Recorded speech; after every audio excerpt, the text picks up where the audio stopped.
പിന്നെ ഞാനതങ്ങോട്ട് ചോദിക്കാൻ മറന്നുപോയി.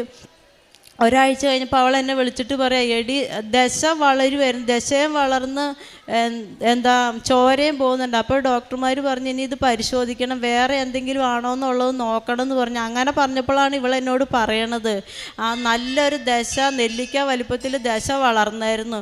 ഇന്നിപ്പോൾ അങ്ങനെ ഒരു ദശ അവിടെ ഉണ്ടെന്ന് പോലും അറിയത്തില്ല. അമ്മ മാതാവിൻ്റെ ഉപ്പ് ഉപയോഗിച്ച് അവൾക്ക് രോഗസൗഖ്യം അങ്ങനെ കിട്ടി. അതുപോലെ എന്നെ തേള് കടിച്ചിട്ട് എൻ്റെ കാല് പഴുത്തു. അപ്പോൾ എനിക്ക് ഷുഗർ ഉള്ളതുകൊണ്ട് എല്ലാവരും പറഞ്ഞു ഇനിയിപ്പോൾ കാല് പഴുത്തോണ്ട് ഒറ്റയടി അങ്ങോട്ട് പഴുപ്പ് കയറുമെന്ന് പറഞ്ഞു.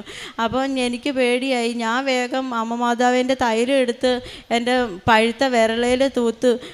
പിറ്റേ ദിവസമായപ്പം അങ്ങനെ ഒരു പഴുപ്പ് അവിടെ ഇല്ല, ആ പാട് ഉൾപ്പെടെ അവിടെ നിന്ന് മാഞ്ഞു പോയി.